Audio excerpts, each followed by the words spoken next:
Hi, I'm Jessica Hensley with Heritage Homes Team, brokered by eXp Realty. And in this video, I'm going to talk about what you can expect once you've gone under contract. We've already talked about the first half of the contract period. Now I'm going to talk about the second half. What are you going to expect next? So we've already negotiated the inspections, and that's all being done. Repairs have been completed. The next thing that's going to happen is the lender is going to order the appraisal. A lot of times they'll hold off until the inspections have been done because the buyer typically has to pay for the appraisal up front. So most of the time they'll make sure that everyone's going to stay in the game before they order the appraisal. So once the appraisal has been done, it takes a couple weeks for the appraiser to get out there. And they have to contact me, the listing agent, to see the property. So we are notified. We know when and who is going into your home. And once they've reviewed the property and inspected it, looked at it, it takes them another week to finish the report and to turn that into their appraisal company.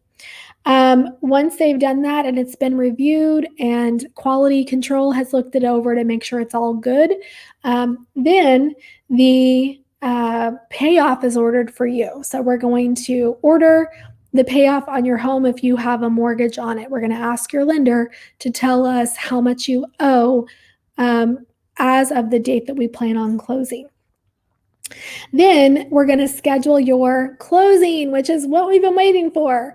But just know that we're not going to be able to tell you when closing is scheduled until it's close to the very end. So probably the last week of our contract is when we're going to know the exact date and time for your closing.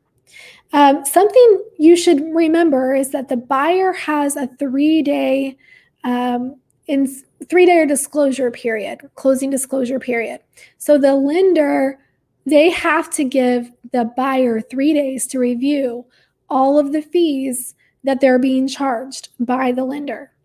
This has to happen 3 days before we can close. So if you're supposed to close on the 4th, we have to have the closing disclosure by the 1st for the buyer in order to close on the 4th. So I'll keep you up to date with that as we go along. Once they've disclosed and that's all good to go, then we know a date and time for your closing. And at that point, we'll share the utility information with your buyer, and they will go ahead and switch utilities over into their name effective the date of the closing date. And then the day of closing, you will have been totally out of the property. You're moved out, you have it cleaned, it's all in good shape. The buyer is going to have the opportunity to do a final walkthrough to make sure the property is in good condition. So once they've gone through the property, we're going to have them sign a document that says, I've been given the opportunity to review the property. It looks like it's in good shape to me. I'm going to accept it in its current condition, and I'm going to go ahead and close. That really helps you. It releases some liability. They were able to put eyes on your property before they actually signed. And so they are assuming the responsibility of the home. And then it's closing day. So at closing, as the seller, all you have to do is just show up and bring your driver's license. It's pretty simple for the seller. The buyer, they have to bring their closing funds, and that needs to be in the form of a cashier's check along with their driver's license. And once again, show up to closing. So that's it. You're closed and you're done. You don't have to do anything. You don't have to pay taxes on it anymore. It is totally done.